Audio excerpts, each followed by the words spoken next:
Bienvenidos a un nuevo episodio de Micromundos. Mi nombre es Martín Pitón y gracias por escucharnos. Este es el episodio 24 de la tercera temporada de este podcast de actualidad, política y economía de la Argentina. Bueno, y hay mucho para hablar en este episodio de hoy.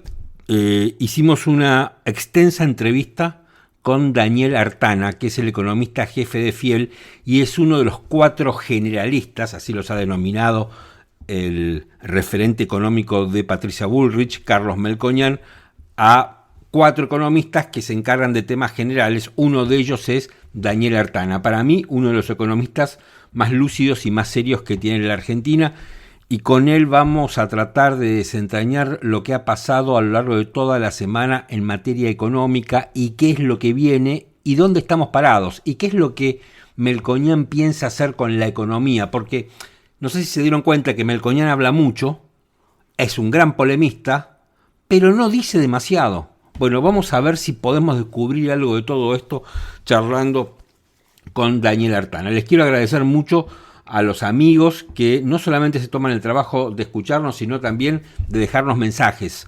Así que voy a leer algunos de ellos. Muchísimas gracias. Hay los que nos escuchan en este podcast en Spotify. Hay una pestaña abajo de todo que dice algo así como preguntas. Y bueno, nosotros siempre dejamos una pregunta y es que ustedes nos cuenten qué les parece el episodio, qué les pareció el episodio que acaban de escuchar.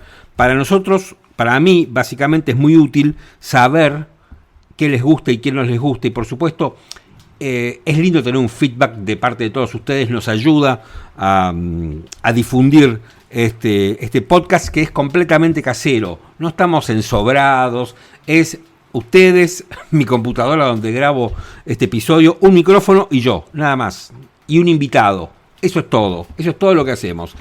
Si están escuchando algún ruido es porque se acaba de largar a llover. Bien, Nacho Bernat dice: gracias por regalarnos este reportaje a Fernández Meijide. Argentina necesita más sensatez y menos sensacionalismo. Comparto lo que dice Nacho. Anik Go dice: me gustó mucho el episodio, muy completo, y qué buena entrevista a Graciela Fernández Meijide. Gracias a Martín. En el episodio pasado, si es la primera vez que te metes en Micromundos, hicimos una larga entrevista con Graciela Fernández Meijide a propósito del acto de homenaje a las víctimas de la guerrilla que organizó Victoria Villarroel en la legislatura de la ciudad de Buenos Aires. Marito Fernández dice: maravilloso escucharte, Martín, a donde estés te vamos a acompañar. Bueno, muchísimas gracias, me pone contento. Pats dice: Martín, buen programa, pienso como vos, hay que escuchar y nutrirse todos, aunque no se compartan las ideas. Quedé renga con la serie a recomendar, no fallan, gracias. Bueno, Pats, perdón, la semana pasada yo no recomendé ninguna serie, hoy voy a recomendar una serie, pero te tenés que quedar hasta el final para saber cuál es. Marcelo dice: excelente entrevista la de este capítulo, Martín. Teresa: un lujo escuchar a Fernández Meijide, felicitaciones. Gracias, Teresa. Juan Manuel dice: qué lujo de entrevista, concuerdo con tu reflexión sobre Graciela, siempre hay que escucharla y pensar. La Ferrier dice: muy bueno tu programa, tocas temas difíciles y polémicos con mucha altura. Bueno, muchísimas gracias. Y Claudio dice: un lujo como siempre. Bueno, muchísimas gracias a todos los que no solamente se toman el trabajo de escuchar mi podcast, sino que además se toman 2 o 3 minutos para escribir una impresión. Y me pone contento que sean felicitaciones. También tenemos otras en YouTube, donde también los episodios de Micromundo se pueden escuchar. Así que bueno, todo esto estamos arrancando este episodio de Micromundos con las voces de la semana. Por un lado, pedirles que cuidemos nuestra economía y que si tienen que ahorrar, compren un autito, algún bien producido en la Argentina, no me vayan a comprar dólares. Para contarles que para que ningún comerciante llegue al pícaro, vamos a establecer un sistema de sorteo, vamos a sortear coches, motos y electrodomésticos. El Papa juega políticamente, es decir, es un Papa donde tiene fuerte injerencia política. Ha demostrado además una gran afinidad con dictadores como Castro o como con Maduro. es decir, está del lado de dictaduras sangrientas, tiene afinidad por los comunistas asesinos. De hecho, no los condena. Es decir, es bastante condescendiente con ellos. Y es también condescendiente con la dictadura venezolana.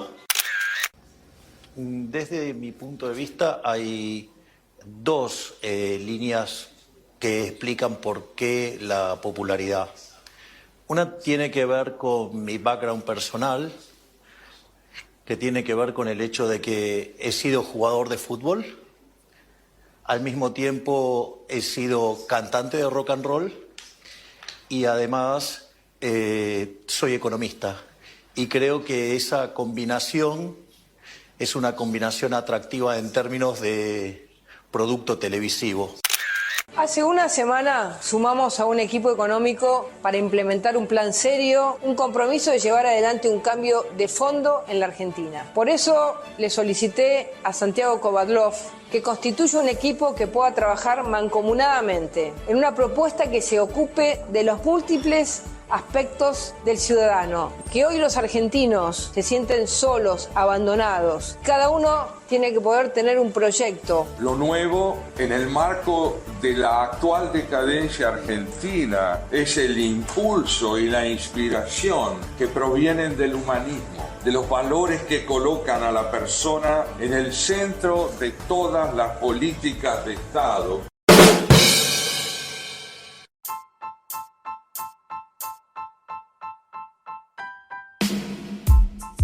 Si se me permite la expresión, creo que estamos en manos de dementes.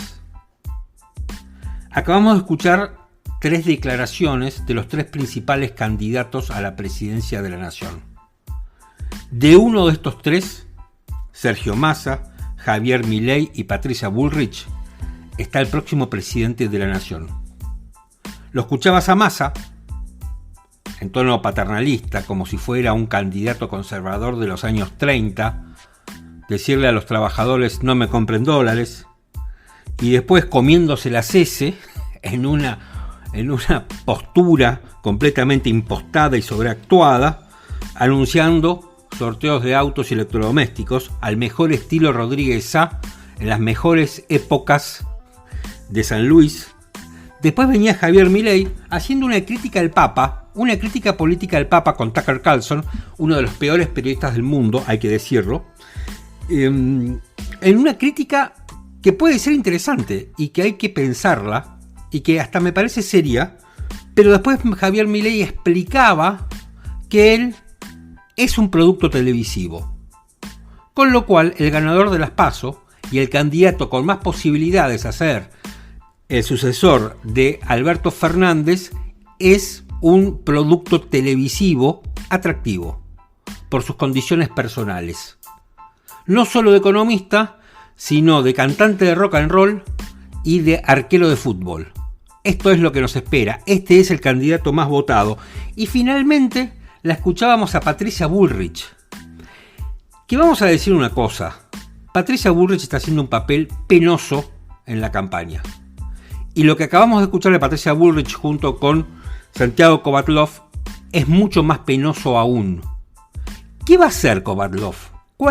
La verdad es que yo escuché este anuncio varias veces y nunca entendí qué va a ser ese hombre. Si están creando un ministerio de la felicidad, si Kovadlov viene a ser el Foster. ¿Se acuerdan cuando Ricardo Foster, el filósofo kirchnerista, tenía un cargo que era como el líder del pensamiento político de la Argentina? Bueno, Kovadlov es eso, pero en versión de Juntos por el Cambio, vaya a saber. Ahora, me parece a mí que Patricia Bullrich tendría que estar tratando de conseguirse un discurso. Por ese lado no es Patricia. Por ahí no va. Y el episodio de hoy se llama Fingir demencia, porque lo que parece es que toda esta gente está haciendo eso. Y en el medio estamos todos nosotros, que por mi parte, yo no sé qué les pasará a ustedes, pero yo los miro con una mezcla de estupor y temor, porque el país está en una situación que es dramática, que es terminal, y vemos que los candidatos están diciendo todas estas cosas, que a mí personalmente me generan muchísimo temor. Probablemente el que más temor me genere es Javier Milei, porque no lo conocemos. A Bullrich la conocemos y a Massa también. Desde hace algunos días, y especialmente yo diría que las últimas 48 horas, aclaro que este episodio se está grabando el domingo 17 de septiembre, ha recrudecido un rumor, una versión, para mí es una operación política instalada por Juntos por el Cambio y sus medios afines, que dice algo así como que Massa y Milei tienen una alianza, que Massa y Milei son lo mismo. Y algunos pensadores de esos que están prácticamente en un bronce del periodismo argentino, dicen que el peronismo lo que está haciendo es entornar a Javier Milei para luego reemplazarlo rápidamente si es que asume el gobierno. La verdad que creo que esto es una operación tan berreta. Yo creo que Milei hace lo que quiere. Y creo que lo que está haciendo Milei es más o menos lo que puede hacer en el medio de un torbellino para él absolutamente inesperado. Y si se dice que el mercado financiero es el que anticipa los movimientos económicos, vieron que siempre se dice eso, que primero actúan los mercados financieros, ¿no?, para anticipar los movimientos económicos. Bueno, yo creo que el sindicalismo en la Argentina es el que preanuncia, el que anticipa los movimientos políticos. Y cuando no, Barrio Nuevo y el líder de la UOCRA se reunieron con Javier Milei. A partir de ahí empezaron a haber todo tipo de lucubraciones, especialmente cuando Javier Milei no salió a atacar al sindicalismo. Eso no lo entiende Juntos por el Cambio y no lo entiende Patricia Bullrich. A ver, ¿cuál es el problema? ¿Qué es lo que le pasa a Juntos por el Cambio a Patricia Bullrich? Que no entienden quién es su adversario. No saben si el adversario que tienen que derrotar se llama Sergio Massa o el adversario a derrotar se llama Javier Milei. A mí me parece que esto sí lo entendieron Sergio Massa y sí lo entendieron Javier Milei. Que los dos quieren sacarse a Bullrich de encima para terminar de disputar el poder entre ellos dos y poder radicalizarse como mejor les parezca. Porque Bullrich, mal que le pese, quedó en la angosta avenida del medio, donde estas elecciones no se van a jugar. Este es el principal problema que tiene Juntos por el Cambio. Por otra parte, también hay que reconocer que Patricia Bullrich, que trata de hacer cualquier cosa, y cuando digo cualquier cosa es cualquier cosa, ya escuchamos lo de Kovadlov, la han dejado sola. Está absolutamente sola. ¿Dónde está Rodríguez Larreta, por ejemplo? No está más. No apareció más. ¿Dónde está el radicalismo? ¿Dónde está Lustó? ¿Dónde está? O sea, no hay más radicales, no hay más nadie. A Bullrich la dejaron sola. Quedó Bullrich con Melconian. Eso es lo que parece Juntos por el Cambio hoy. Bullrich y Melconian juntos. Nada más. Por lo menos Massa es un poco más inteligente, el peronismo lo sabe mejor, hace una puesta en escena más interesante. Massa termina siendo entretenido entre el desastre que está haciendo. Massa utiliza el dinero de todos como si fuera de él. Ya se lo dijo Schiaretti, con mucha razón, aunque nadie lo va a escuchar a Schiaretti, por supuesto. Entonces la verdad es que estamos en manos de gente loca. Estamos en manos de gente que no sabemos cómo puede procesar desde el punto de vista emocional y psicológico el gobierno. También hay que decir que Patricia Bullrich, desde el punto de vista económico, tiene, me parece a mí, el equipo más consistente.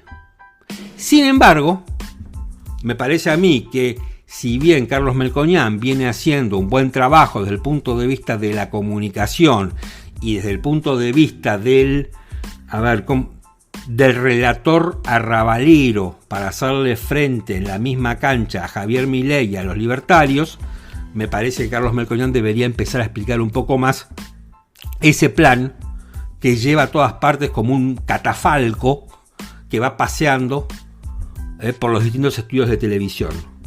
Me parece que Melconian tendría que empezar a explicar un poquito más qué es lo que va a hacer. En tanto, parece mentira, pero no sabemos qué es lo que haría Javier Milei si efectivamente se convierte en el presidente.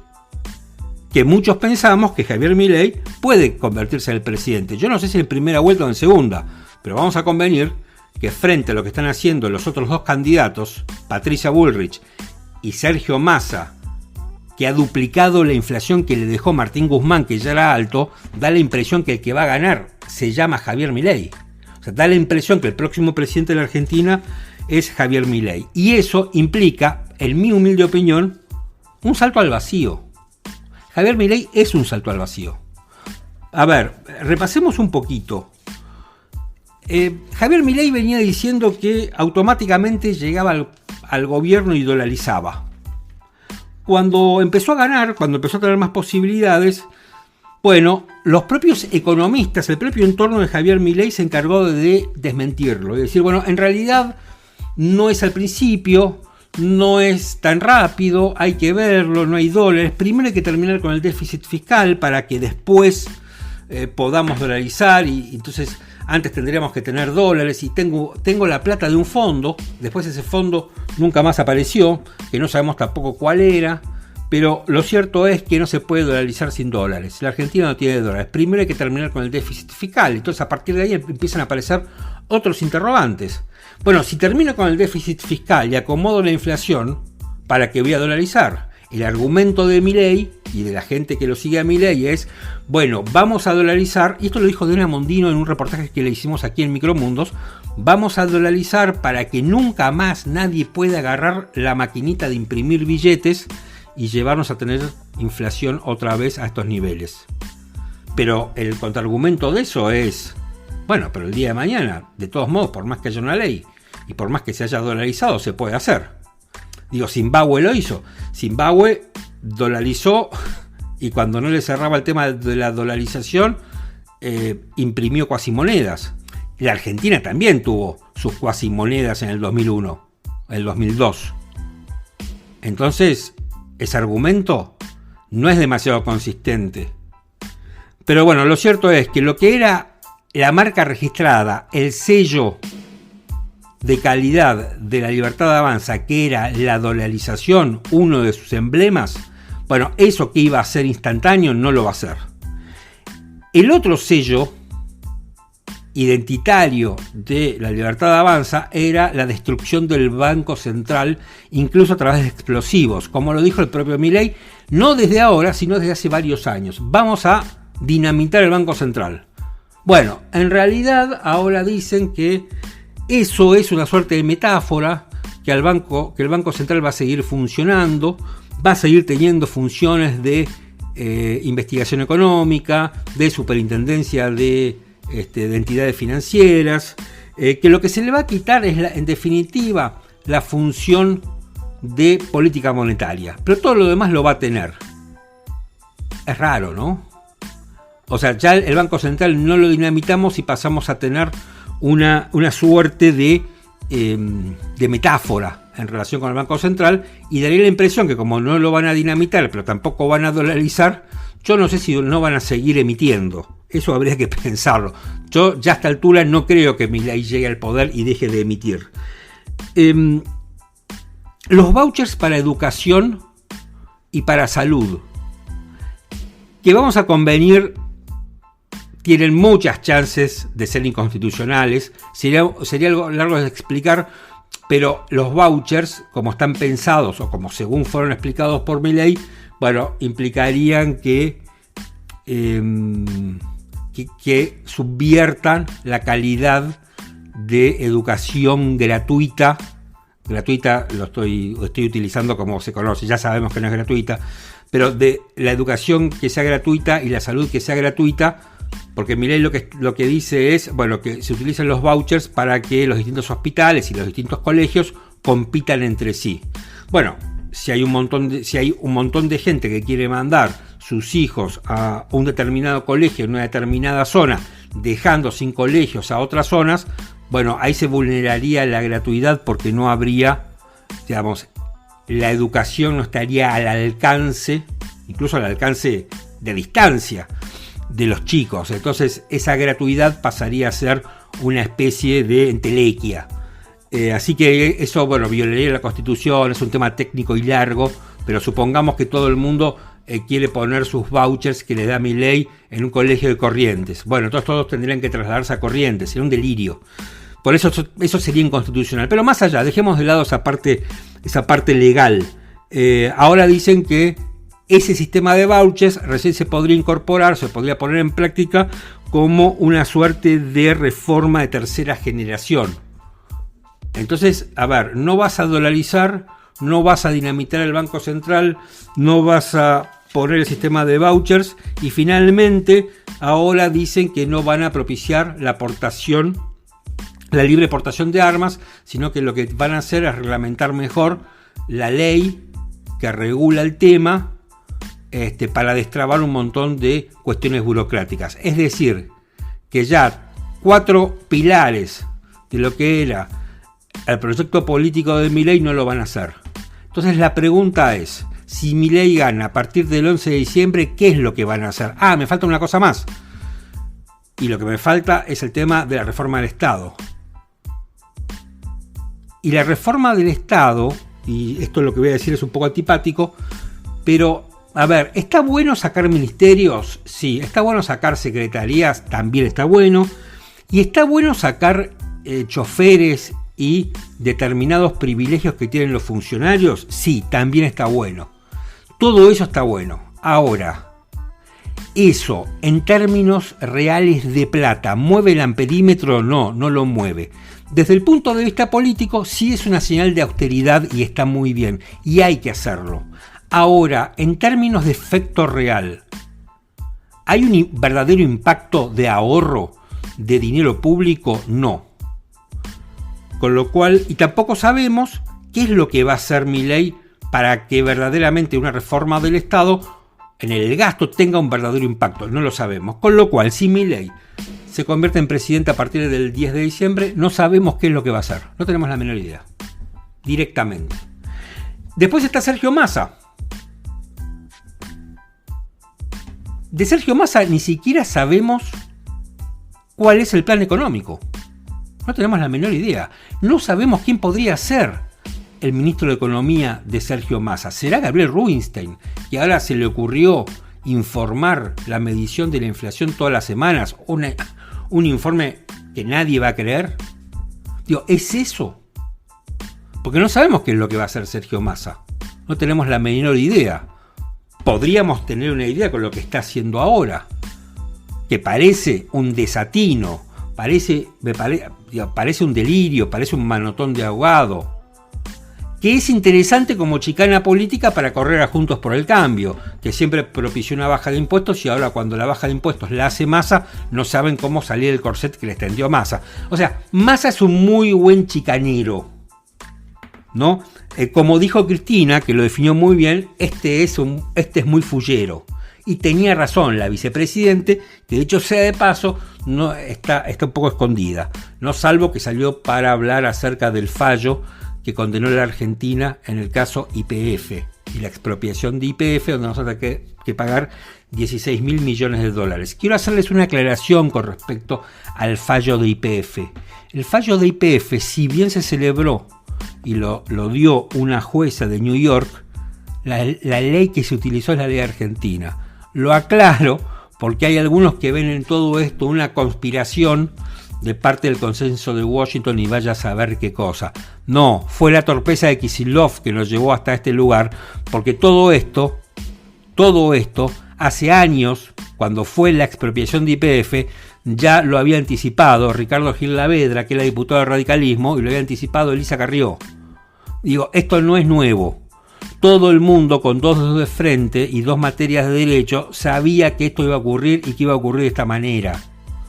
El gobierno argentino intentó que el juicio se celebrara acá y le dijeron que no, pero de todos modos le concedieron que el juicio se iba a celebrar en los Estados Unidos, pero bajo la ley argentina.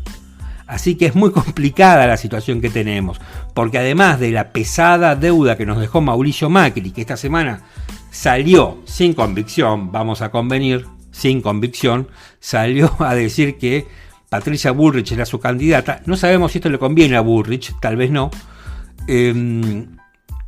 A la deuda que nos dejó Macri para que los bancos la fugaran, tomándola con el Fondo Monetario, ahora tenemos esta deuda que nos deja las buenas artes económicas de Axel Kicillof. 16.000 millones más que lo podemos poner a toda la deuda que tiene la Argentina, a la que me parece que ya a nadie le importa nada. Porque, digo, la Argentina debe tanta plata que a nadie le importa nada. Ahora, lo cierto es, más allá de todas estas anécdotas, de los nombres propios y de las circunstancias, es que yo lo que creo es que estamos en manos de 3 locos. Estamos en manos de 3 personas que están fingiendo demencia. Pero lo que es peor es que una de esas 3 personas va a ser el próximo presidente de la nación. Y que en el medio estamos todos y que la situación que vive la Argentina es completamente dramática. Y a mí me da la impresión que ninguno de los 3 sabe muy bien qué tiene que hacer. Es cierto que, como dije hace un momento, me parece a mí que desde el punto de vista económico daría la impresión, por los nombres que tiene, que el equipo económico de Patricia Bullrich es el más consistente. Que paradójicamente el equipo económico de Patricia Bullrich está tomando un montón de ideas de lo que era el equipo económico de Horacio Rodríguez Larreta. ¿Se acuerdan que a Horacio Rodríguez Larreta le dijeron de todo? Porque Horacio Rodríguez Larreta decía que había que ir un poco con gradualismo. De hecho, Martín Redrado, que estaba con Rodríguez Larreta, me acuerdo que le dio una entrevista al diario El País y decía y explicaba y daba un camino de cómo debería ir bajando la inflación para que sea consistente. Y creo que para llegar a un dígito necesitábamos 4 años, según lo que decía Martín Redrado, que es un tipo responsable y sensato. Y no militaba en el equipo de Larreta. Bueno, Patricia Bullrich, algo parecido con Milei, decía en su momento que el cepo se levantaba inmediatamente.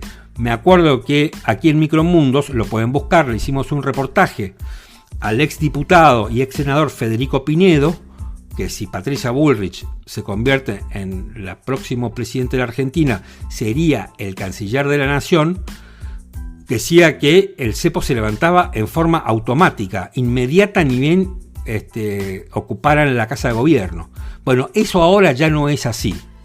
Da la impresión que a medida que pasan los días, alguno me va a decir esto es el teorema de Baglini, a medida que pasan los días y a medida que nos acercamos a la elección, empiezan a morigerar un poco las posiciones que antes eran tan radicales. Pero igualmente creo que los candidatos, los 3, tienen un enorme divorcio de la realidad. Massa, Bullrich y Milei. Que yo les voy a decir la verdad, a mí el que más me asusta es Javier Milei. No tanto por la economía, sino porque a mí lo que me da miedo es que Javier Milei reimplante la violencia política. Ahora vamos a hablar con Daniel Artana, economista jefe de Fiel, y para mí uno de los economistas más lúcidos de la Argentina. Vamos a hablar de economía porque creo yo que ha sido el tema más importante de la semana. Y para hablar de justamente un tema tan complicado y cada vez más complicado, he convocado a alguien a quien aprecio mucho, que es Daniel Artana, que es economista jefe de Fiel, y es uno de los generalistas, vaya título, del equipo económico de Carlos Melconian. Hola Daniel, ¿cómo te va? ¿Cómo te va, Martín? ¿Qué decís? Gracias por atenderme. Bueno, gracias por llamarme. A ver, a lo largo de esta semana y a raíz de las medidas que anunció Sergio Massa, especialmente el tema de ganancias y todo eso, escuché que eso nos ponía más cerca de una hiperinflación. Diego, salvando los matices, ¿vos coincidís con esto, con esta relación casi directa? Bueno, no, a ver, yo creo que lo que sí está claro es que el gobierno está en una situación deficitaria, que financia ese déficit con la maquinita, y que la maquinita tarde o temprano genera más inflación. Eso ya pasó con el plan Platita del año 21, que movió, la inflación venía al 3 mensual y se fue al 6 mensual, no en forma inmediata, en la primera parte del 22. Entonces, lo que está ocurriendo ahora es que el gobierno, por una cuestión claramente electoral, está aumentando el déficit fiscal, lo va a terminar financiando con más emisión y eso te va a generar una inflación que se va a mantener alta o se va a acelerar dependiendo de otras cuestiones en la primera parte del año que viene. Pero pongámonos en estos términos, financiar cualquier mejora que vos quieras hacer en impuestos o en aumentos de gasto, que pueden discutir la conveniencia de eso, pero hacer eso con inflación es una política claramente regresiva, ¿no? Entonces, no parece que sea el momento en una economía que navega con una inflación de 10-12 mensual adoptar medidas que generan un riesgo de que esa inflación aumente todavía más, ¿no? A ver, para entenderlo, hay una parte que directamente se le devuelve el impuesto a esos contribuyentes, a esos trabajadores, y de aquí para adelante directamente el Estado no lo recauda. ¿Ese dinero es el que se reemplaza con maquinita? Bueno, es que con algo lo tienen que reemplazar. Yo creo que el gobierno... a ver, vamos a ponerlo en estos términos. El gobierno hizo una devaluación sin plan después de la PASO. Sí, del eso 2022. Normalmente, y la propia experiencia de la devaluación Fábrica de Kicillof en el 13-14, sabías que eso se iba a trasladar a precios. Se ha trasladado muy rápido a precios. Entonces es como que el gobierno te rompe los huesos de las dos piernas y después te dice, ahora mira, te voy a poner las muletas para que puedas caminar. Claro. El problema se origina, bueno, ¿cuáles son las muletas? Para la gente de bajos recursos o para los asalariados o algunos aumentos, algunas compensaciones, esos 60.000 pesos famosos. Después están algunas compensaciones en los planes y ahora se sumó subir el mínimo imponible en ganancias a un nivel muy alto en comparación histórica para la Argentina y comparado con la región, y después una devolución del IVA en productos de la canasta básica, para simplificar, los créditos y un montón de cosas más. Entonces, ahora, el gobierno tiene una situación deficitaria, estaba camino a no cumplir con la meta que acaba de renegociar con el Fondo Monetario, de 1,9 de déficit primario. Esto lo que te hace más difícil financiar esa meta, igual, de alcanzar esa meta, vas a terminar un déficit más alto. ¿Con qué estaba financiando el déficit? Con emisión. Entonces le va a agregar más emisión a un contexto donde ya venías con mucha emisión. En ese sentido, eso te genera una situación en la cual es altamente probable que la inflación se mantenga en niveles muy altos, sí, con un riesgo de acelerarse, ¿no? ¿No se empezó a acelerar desde el último mes hasta ahora? Bueno, claramente sí. Lo que pasa es que el gobierno te va a argumentar que va a ser agosto-septiembre porque es el efecto de la devaluación. Ahora, como se sientan arriba el tipo de cambio en 3.50, te pueden decir que en octubre va a bajar. Y capaz que baja un poco en octubre. Lo que pasa es que con la inflación de agosto-septiembre te comiste la devaluación y después que pase la elección de octubre, la pregunta es, ¿van a devaluar de vuelta? Porque si la conclusión fue que el 15 de agosto había que devaluar porque los números no daban y te comiste la devaluación rápidamente, ¿entendés? Estás metido en un círculo vicioso porque nunca tuvieron un plan antiinflacionario serio que requiere una política fiscal, monetaria y cambiaria consistente. Entonces ahora estamos además a un poco más de un mes de las elecciones, revoleando plata para tratar de conseguir 2 o 3 votos. Entonces, esto es como que se hipoteca o se arriesga que los argentinos tengan que vivir con una inflación relativamente alta simplemente para satisfacer las aspiraciones electorales de una persona. No parece muy serio, ¿no? No, para nada. Ahora, yo lo escucho a Melconian y la verdad es que es un excelente polemista. Y es alguien que se puede enfrentar con cualquiera. Pero no me termina de quedar claro cómo hace para bajar la inflación. Cómo su plan, o el plan de ustedes, baja la inflación. Digo, creo que ya todos nos conformaríamos con que la deje como está, sin que esté subiendo. Pero yo creo que no hay que conformarse con eso. Yo creo que uno tiene que ambicionar ir a una inflación de un país normal. Pero es un dígito anual, si querés un 1% mensual. Bueno, ese tiene que ser el objetivo de todos nosotros como sociedad, porque la inflación nos destruye a todos, sí, pero claro, en particular destruye más a la gente menor de recursos. Entonces, ¿cómo se hace eso? Bueno, primera cuestión, hay que entender que en la Argentina hay una relación bastante directa entre lo que pasa en materia fiscal y lo que pasa con la emisión monetaria. Eso es lo que se llama dominancia fiscal. ¿Por qué? Porque el fisco no tiene de dónde financiarse, no hay nadie que le preste plata. Algo le prestan en el mercado local, pero cada vez menos, y te lo maquillan con el Banco Central emitiendo para comprar bonos en el mercado secundario. Entonces, en realidad, cuando vos mirás, la emisión ha sido gigantesca en lo que va del año para el Tesoro, directamente o indirectamente. Si no rompemos eso, no hay ninguna chance de tener un plan de estabilización consistente con este objetivo que te marqué antes. Yo creo que ese es un diagnóstico que comparten las dos fuerzas más votadas en la PASO. Después podés discutir en cuestiones instrumentales, sí, claro. Obviamente que hay muchas diferencias, pero si vos mirás la necesidad de terminar con el déficit fiscal relativamente rápido, la han manifestado el candidato de La Libertad Avanza y lo habían manifestado los dos candidatos de Juntos por el Cambio en la PASO. Seguro. O sea, ahí diría 2/3 de los votos que te están diciendo basta de déficit fiscal. Bueno, obviamente que después, si lo haces rápido, la inflación tendrá chance de bajar más rápido. Si lo haces lento, la inflación no tendrá chance de bajar rápido. Entonces, ahí viene, bueno, ¿cómo se hace eso? Bueno, ¿qué es lo que uno puede hacer como técnico? Darle un menú de opciones a la dirigencia política para que diga, mira, el déficit puede bajar con esta medida, esta medida, esta medida, esta medida, esta medida. Bueno, ¿cuánto hay que juntar? Tanta plata. Hay que hacer la cuenta que además, si te va bien, y además tenés que corregir otras cosas, el agujero que tenés que corregir es más grande. Porque cuando vos estabilizás, ¿cómo te ha bajado el gasto del gobierno actual? Licuándotelo, el día que estabilizás, eso se acaba. Y de hecho se revierte. Entonces vos tenés que tener en cuenta que el desafío no es lo que te va a dejar masa en el año 23, es más. Porque además tenés, segundo punto, tenés un impuesto país que existe solamente porque Argentina tiene la normalidad de tener una brecha cambiaria de 100%. Una economía no funciona con una brecha cambiaria de 100%. Entonces, si la brecha cambiaria desaparece, sustancialmente, pues no podés seguir teniendo el impuesto país, que aporta un montón de plata a la recaudación.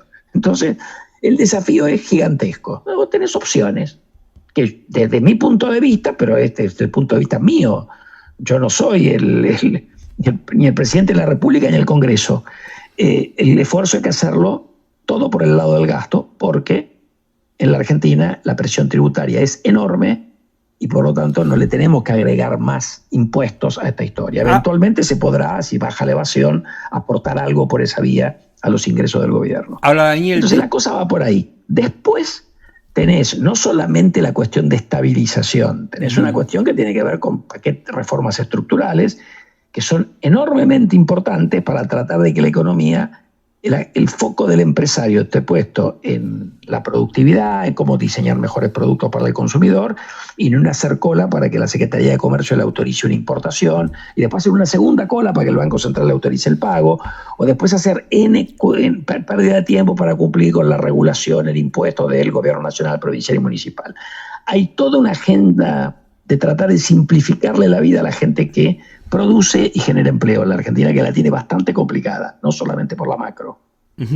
Ahora, durante mucho tiempo, no sé si fue tanto este gobierno, pero sí parte del kirchnerismo que decía cómo se baja también el déficit y es aumentando la torta, digamos, generando mayor producción. ¿Ese planteo es naif? Bueno, a ver, si la torta mejora, te mejora la recaudación. Digo, porque si cuando te mejora la recaudación, vos aumentás el gasto, no, que es lo que ha hecho sistemáticamente el kirchnerismo. No te olvides que cuando el kirchnerismo llegó al gobierno en el año 2003, había superávit primario, sí, claro, me acuerdo. Muy importante. Está bien, no tengo la cuenta del resultado global, que también era superavitario, porque vos tenías la deuda, una parte de la deuda que no pagabas, pero había un superávit primario muy importante. Y pues cuando se fue Cristina en el 2015, el déficit primario era 4 puntos del PBI, hubo como un cambio de 6-7 puntos del PBI. Hoy Massa comprometió 1,9 con el fondo, va a terminar en 2,5-3, así que en realidad es como que tienen una adicción al déficit. Entonces, Además, vos tuviste un aumento en la recaudación fenomenal en la Argentina. O sea, el gasto subió mucho más que ese aumento fenomenal en la recaudación, porque pasaste de superávit a déficit. Está bien, pero... Entonces, ese es el daño que le han hecho desde el punto de vista de manejo de las cuentas públicas. Pero el próximo, digamos, yo creo el kirchnerismo me da la impresión que no va a seguir gobernando. Estamos pensando, a ver, uno intuye que o puede ser Milei o puede ser Patricia Bullrich, que como decís vos, en el diagnóstico hay muchos puntos de coincidencia, probablemente haya menos puntos de coincidencia en el cómo. Ahora, así es. Digo, el próximo gobierno, a ver, si yo fuera kirchnerista te diría, mirá, el próximo gobierno no va a tener la sequía, va a tener el gasoducto Néstor Kirchner, Vaca Muerta va a estar produciendo más, va a tener un montón de dinero. Ahí hay parte, no nos compremos el relato, ¿no? No, pero te lo... Yo digo, primer punto.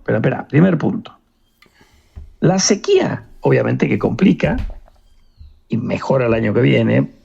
Pero déjame que te diga una cosa, sí. La sequía no es una novedad, porque si van a argumentar que la sequía explica el problema de este año, entonces que le hagan un monumento a Macri, porque Macri la macro se le complica por la sequía del 18. Entonces ellos me parece que miran la sequía cuando les pega a ellos, no cuando les pega al resto. Pero el punto relevante es que sequía hay cada tanto en la Argentina. Entonces que vos tuviste la sequía después de 2 años de récord de exportaciones, 78.000 y 88.000 millones de dólares, donde acumulaste muy pocas reservas en el Banco Central porque te rifaste la plata en el plan platita del 21. Te rifaste los pesos y los dólares. Uh-huh. Entonces, que no vengan con el cuento de la sequía. Acá lo que hay es mala praxis por donde lo mires. Porque la sequía es un dato para la Argentina. O sea, vos sabés que cada tanto va a haber sequía, entonces te tenés que preparar. Lo mismo que yo te digo, mira, cada tanto va a llover y vos tenés un agujero en el techo de tu casa. Y después venís y me decís, mira, che, me entró agua y se me arruinó el piso. Y te digo, pero no sabés que llueve cada tanto, ¿por qué no arreglas el techo? Claro. ¿Me entendés? Uh-huh. Bueno, entonces, primer punto, no le demos. Segundo punto, Vaca Muerta, ¿viste? Porque ahora está el relato con lo de YPF. Primero, Vaca Muerta. ¿Me escuchás? Sí, perfecto. Parece que se había cortado, pero escucho un ruido. Vaca Muerta. El argumento de que Vaca Muerta es YPF no resiste el menor análisis. Primero, porque YPF tiene una parte de Vaca Muerta. Pero además, las primeras grandes incrementos de producción en Vaca Muerta lo hizo el sector privado puro, si querés, no YPF. YPF después colaboró y tiene mucho que ver también, pero tiene el 30-40% de Vaca Muerta. Entonces, Vaca Muerta no es un desarrollo del kirchnerismo. Vaca Muerta es la naturaleza y a pesar del kirchnerismo que traba las inversiones, como la roca es tan buena, tenés inversión privada yendo a Vaca Muerta. Lo mismo que te pasa con el litio. Vos decís, ¿por qué van las empresas? Y bueno, porque el litio es una cosa que el mundo demanda, no está en muchas partes en el mundo. Aquí, a diferencia de que la roca es excepcional, esa es la diferencia de Vaca Muerta, litio no hay en muchas partes del mundo. Entonces vas a tener gente dispuesta a invertir algo a pesar del kirchnerismo. ¿Ok? Uh-huh. Entonces no compre. Después el gasoducto. Y el gasoducto, yo te diría, el gasoducto lo había dejado a punto de hacerlo Macri en el 19. Este gobierno suspendió la cuestión. Y lo licitaron a último momento.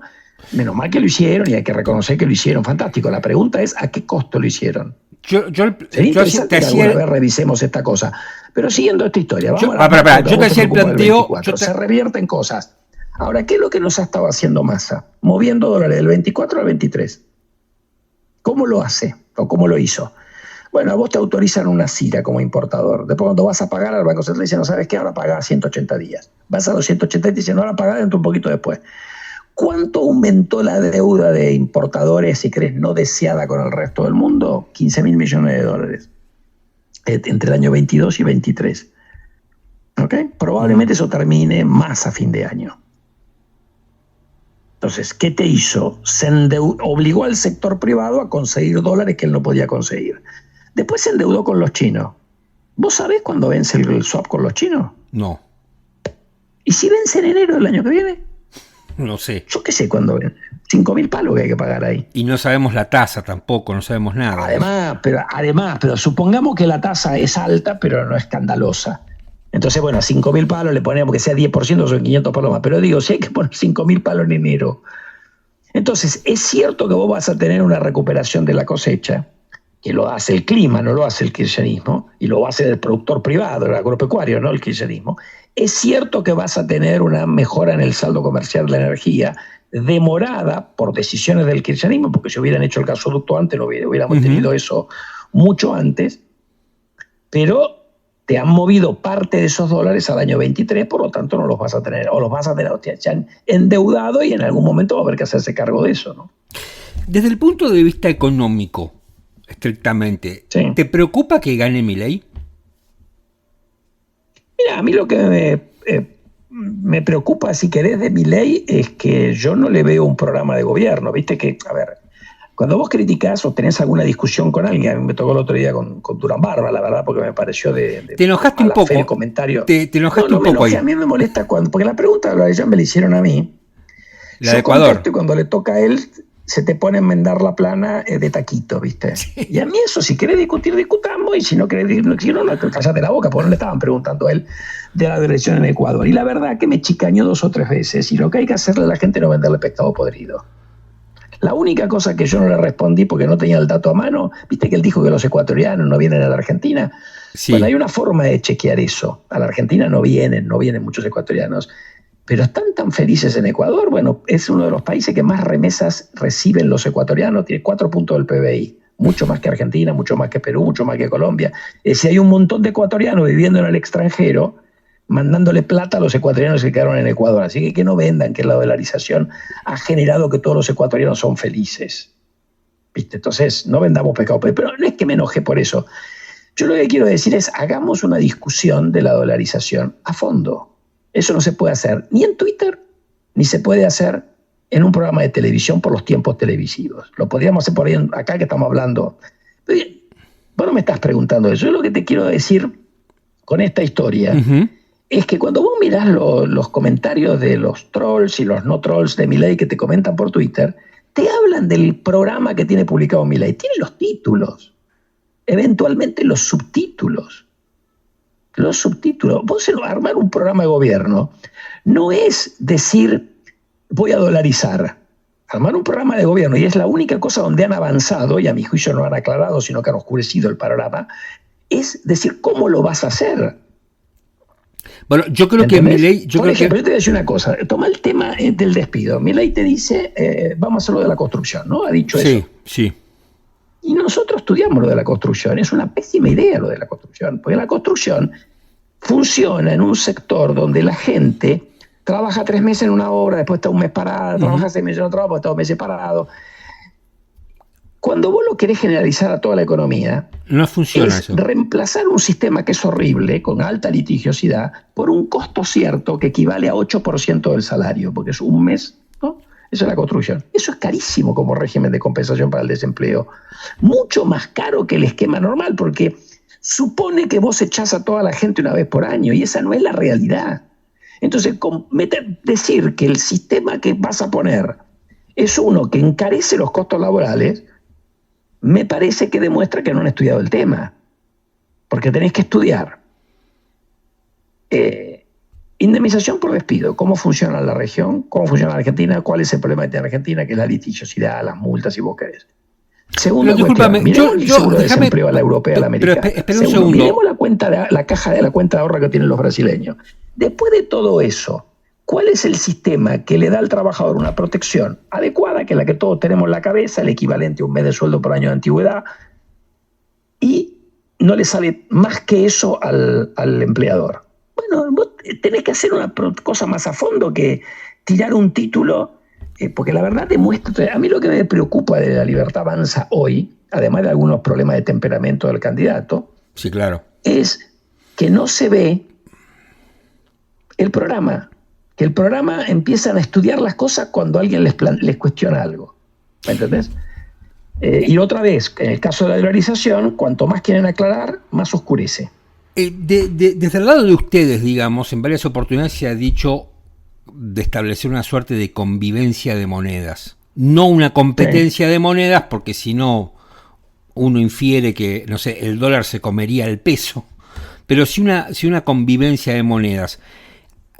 ¿No desembocarías igualmente en una dolarización, Daniel? Bueno, no necesariamente, porque nosotros vamos pensando esto no para estabilizar la economía. La dolarización está pensada para eliminar la inflación. Nosotros para eliminar la inflación estamos pensando en un programa más tradicional. Resolvamos lo fiscal y hagamos un programa de estabilización. Cuando nosotros hablamos de economía bimonetaria, sí, ¿qué es darle flexibilidad a la economía de hacer contratos que hoy tienen alguna duda sobre su legalidad, que se pueden hacer en moneda que no es el peso. Porque si vos y yo firmamos un contrato de alquiler en dólares, y somos dos chicos grandes que sabemos perfectamente lo que pasa en la Argentina cada tanto, después, si yo te tengo que pagar el alquiler y se devaluó, no te puedo venir a decir, che, en vez de darte dólares, te quiero dar pesos a algún tipo de cambio de no sé qué, de cómo calculado. ¿Me entendés? Sí. Entonces, es darle mayor profundidad contractual a la economía. Ahora, eso no tiene nada que ver con intentar usar eso para estabilizar. Por eso está pensado para otra cosa. Después vos, con el tiempo, una vez que estabilizaste, eventualmente podrás ir a un esquema de competencia de monedas. Pero no antes, no está pensado como una alternativa para la estabilización. No podemos... O sea, yo digo eso porque se ha generado una confusión. No, está bien. Que como que la bimonetariedad o la economía bimonetaria es una alternativa a la dolarización. No, la dolarización, con sus ventajas y desventajas, está pensada para lidiar con la inflación. El tema de hacer contratos en moneda extranjera no está pensado para eso. No, por eso te lo pregunto, porque hay mucha confusión y muchos dicen, bueno, pero al final terminás en una dolarización. Eso es lo que ha dicho. El problema cuando vos pones a competir las monedas es que el riesgo es que el peso desaparezca rápido. Si te fijas, está detrás de una de las cosas que ha discutido un economista de gran calibre que es uno de los que asesora a Milei, como Carlos Rodríguez, pero él obviamente le está diciendo te vas a la hiper en pesos, ¿no? Ese es el riesgo. Que vos lo pones a competir y todo nos movemos al dólar, te colapsa la demanda de peso y te fuiste a la hiper en pesos. Ahora tenés que sobrevivir a eso, ¿no? Está claro que no creo que ellos intenten hacer eso si Milei es presidente, porque de la hiper es muy difícil volver, políticamente hablando. Sí, claro. Hay dos cuestiones que también se hablan recurrentemente. El tema del cepo, si es que el cepo se puede levantar inmediatamente. Digo, el equipo de Bullrich durante un tiempo decía eso, me parece que ahora cambiaron un poco de opinión. Ese es uno. Y el otro tema es el de las LELIQs. Bueno, ahí hay dos cuestiones. Son dos cuestiones distintas, ¿no? Sí, pero ya sé, pero te las englobé. ¿Cuál va a ser la herencia el 10 de diciembre? Cada día es peor. Entonces, vos fíjate que tenés un tema de que si vos tenés muchos stocks acumulados, que eventualmente si abrieras el cepo completamente querrían salir, tenés un problema. Acordate lo que hablábamos antes de la deuda que le forzaste al sector privado. Okay. Entonces uno puede decir, aparte tenés el desafío de tenés que dar una señal contundente de que vas a cambiar, porque lo que tiene Argentina hoy es un engendro. Entonces, ahí hay varias opciones que se están evaluando y que depende de cuál es el momento. Una es decir, bueno, liberamos, ponerle de acá para adelante, pero para atrás, ¿qué fue lo que hizo Macri en el 15? Porque Macri, para la deuda que había por importaciones, que era mucho menos que esta que estamos hablando, no se abrió de golpe. Se puso un cupo en dólares por mes por empresa. Lo que pasa es que eso después se levantó rápido porque te empezaron a llover dólares financieros. Como acá no creo que llueva dólares financieros. No, llover para nada. ser realista, no. Entonces, tenés esa historia. Esa es una opción. Después tenés la opción de decir, bueno, voy más rápido con algunas transacciones que con otras. Entonces, liberás un montón de cosas, pero otras no. O liberás todo si las circunstancias te lo permiten, que vas a tener reserva negativa, vas a tener un montón de estos pasivos que fue generando masa, luce difícil poder liberar todo el primer día. Pero claramente tenés que dar una señal contundente de cambio de régimen, que sea creíble y que la gente entienda que si no lo pudiste hacer el primer día, claramente tenés en agenda que lo vas a hacer algún día. Y ese día es relativamente corto, ¿no? Dentro de 50 años. Está bien, pero tiene que ser un camino gradual. Probablemente. Bueno, puede ser gradual, podemos definir muchas cosas. Puede ser algo importante al principio, después va más despacito. Pero algo hay que hacer al principio. Porque esto que está hoy es una traba para un montón de inversiones y para el funcionamiento de la economía. Este engendro no es sostenible. ¿Okay? Y en el tema de las LELIQs, en definitiva, es un taxi que hoy te impide hacer política monetaria. Segunda cuestión, se convierte en una cosa inmanejable si no tenés confianza y la gente decide reducir sus depósitos en el sistema financiero. Entonces, la clave, o sea, vos para lidiar con el problema de las LELIQs, si generás confianza, el problema es manejable. Si no generas confianza, el problema es inmanejable. Entonces, lo que hay que tratar de hacer, que no es el manejo en sí de la LELIQ, hace a todo el programa. Pues yo te hablaba, vos tenés una pata de estabilización, después tenés una pata de reformas estructurales, de dar señales de productividad, de señales de integrarte al mundo, de romper un poco la cantidad de trabas que te ha generado el kirchnerismo, de lidiar con el tema cambiario, para que la gente diga, no, esto tiene chance de cerrar. Porque si la gente te dice, no, a ver, acá inversores internacionales financieros no va a haber, porque están curados de espanto, tenés el riesgo en 2.000 puntos. Vos tenés que convencer a los argentinos con el programa que vas a hacer, que son además extremadamente sofisticados en materia económica. Entonces, o sea, esto es para... La gente mira y dice, mira, este programa fue al Congreso y lo aprobó bastante o casi todo, con lo cual ahora y hay apoyo, empieza a haber algún apoyo internacional de algún lado, bueno, y la gente va a pensar que esto cierra. No, el problema de las élites te lo vas a olvidar rápidamente.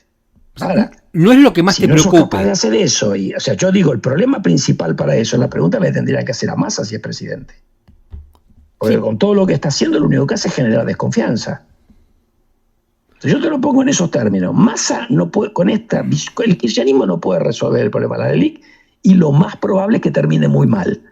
Otro gobierno puede, en la medida que muestre que tiene un programa económico consistente y que además avanzó sustancialmente en la medida. Acá no hay espacio para chamullar. Acá hay que poner las propuestas, pasarlas por el Congreso o por decreto, por resolución, dependiendo de la cuestión, y mostrar claramente que tenés un programa económico que cierra. A mí me parece que esto nadie se lo pregunta a Massa porque pocos creen que Massa vaya a ser el presidente. Y sí me parece que la cuestión está, esta es una opinión muy personal, entre Bullrich y Milei. Probablemente hoy daría la impresión que tiene más chances Milei, lo cual yo no sé si no es más preocupante que hubiera sido Massa el presidente. Porque, digo, acá, después entras con un montón de otros aditamentos, ¿no? Con referencia a Milei, desde su personalidad hasta que, digamos, no se sabe bien quién lo rodea hasta un punto, capaz que vos lo conocés mejor, pero digo, es un poco críptico todo lo que está alrededor de él, hasta incluso en materia económica. Yo no sé por qué otra vez, lo que te digo antes, con los títulos y subtítulos a mí no me alcanza para hacer un análisis profundo. No, claro. Ahora, también es cierto que el campaña, habiendo ganado la PASO, no te va a revelar nada. No, bueno.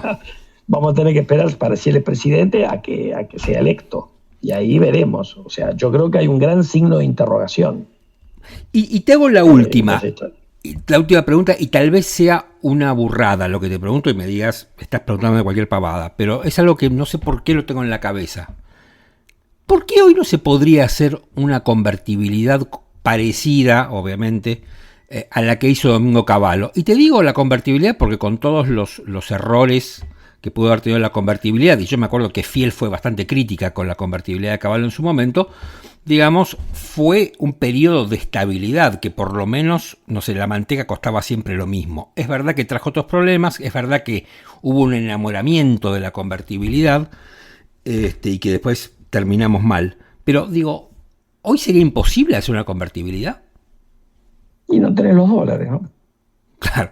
Es cierto que vos necesitas por ahí menos dólares que en la dolarización, porque la convertibilidad, recordemos que tenía un respaldo de 2/3, no respaldaba todos los pesos. Uh-huh. Pero para que la gente te crea, si no vas a un esquema de tipo de cambio fijo. Vos en la convertibilidad te convertías, en ese caso a 1 sería otro número, ¿no? Pero el Banco Central se comprometía a, vos le llevabas un peso, te daba $1. Ok, sí es así. No tenía que tener los dólares, tenía que tener. ¿Cuántos dólares tenía? No tenía, había 100 pesos, no tenía $100. Simplificando, obviamente, para hacerlo gráfico. Tenía menos, pero tenía una parte importante, tenía 2/3, más o menos, si no recuerdo mal. Hoy tenés reserva neta negativa. Claro.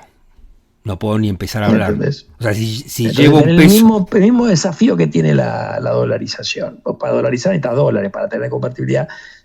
Cuando se hizo la convertibilidad, se hizo con pocos dólares. ¿Pero por qué se hizo con pocos dólares? Porque vos venías de la hiper, tenías de 2 hiper, y habías licuado los pesos a lo loco. Claro. Entonces, con poquitos dólares, eran unos pocos miles, vos le dabas respaldo a los pesos que quedaron. Hoy no, y obviamente no, a veces hay una locura, ¿viste? Decía, no, bueno, entonces, ¿sabes qué? Para poder estabilizar después, hagamos una hiperante. Yo te diría, no hagamos experimento. Daniel, muchísimas gracias por haberme atendido. Abrazo, Martín, un gusto. Te mando otro. Chao, hasta luego.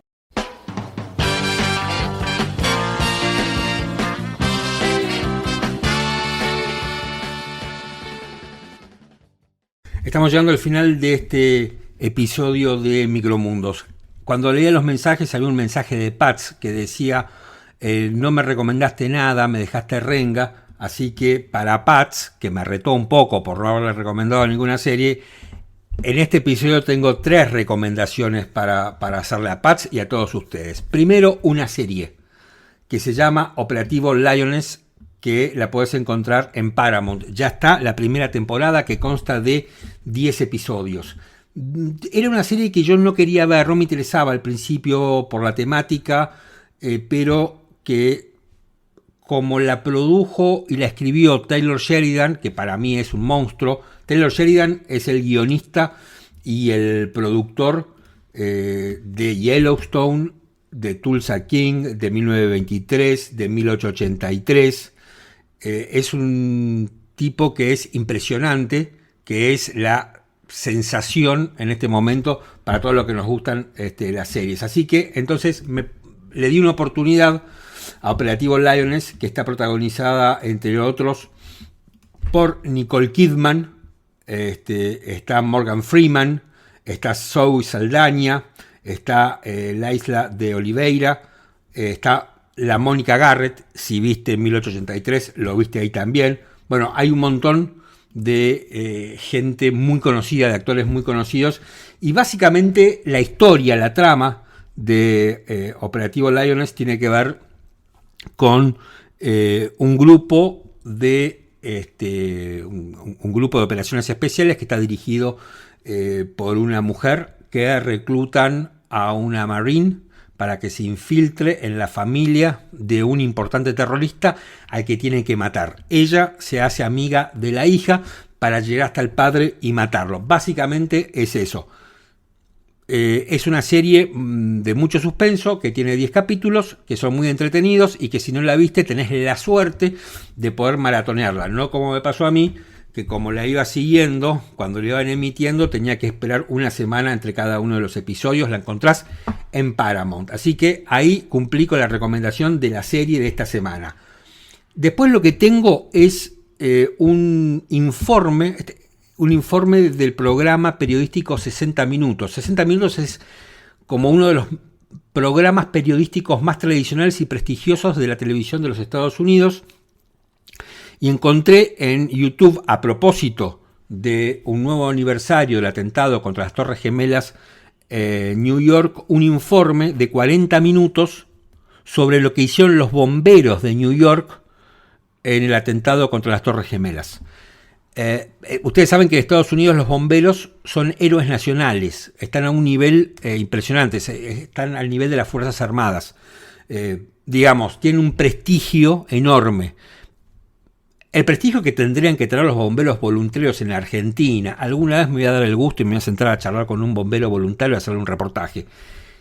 Bueno, este documental es muy impresionante lo que hicieron los bomberos en este atentado. Murieron 343 bomberos, entre ellos el jefe de los bomberos de la ciudad de New York. Les voy a tratar de dejar el link de YouTube en la descripción del episodio. Tiene una desventaja, está en inglés y los subtítulos están en inglés, así que si no sabes inglés vas a estar complicado. Si sabes un poco de inglés y te cuesta el oído, bueno, vas a tener una ventaja leyendo los subtítulos. Igualmente tiene imágenes que son muy fuertes, pero me parece que vale la pena verlos. Así que ya te recomendé una serie, ahora te recomendé un documental en YouTube y finalmente vamos a terminar. Te voy a recomendar un podcast. Este podcast se llama Charlando con un héroe.